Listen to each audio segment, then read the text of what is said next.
ঢাকা বিশ্ববিদ্যালয় এলাকায় private car দুর্ঘটনায় বৈষম্যবিরোধী ছাত্র আন্দোলনের সমন্বয়ক সার্জিস আলম আহত হয়েছেন।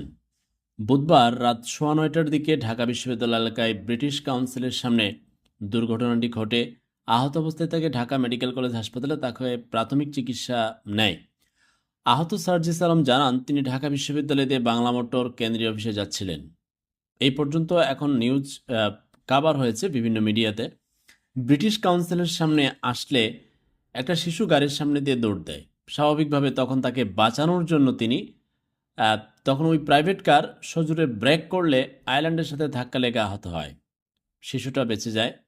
বিশ্ববিদ্যালয়ে 21 হলের শিক্ষার্থী শুভ হাওলাদার বলেন, সংবাদ পেয়ে ব্রিটিশ কাউন্সিলের সামনে থেকে সার্জিস আলমকে আহত অবস্থায় হাসপাতালে নিয়ে আসি। তার বাম চোখের পাশে কেটে গেছে, এছাড়া মাথায় আঘাত লেগেছে।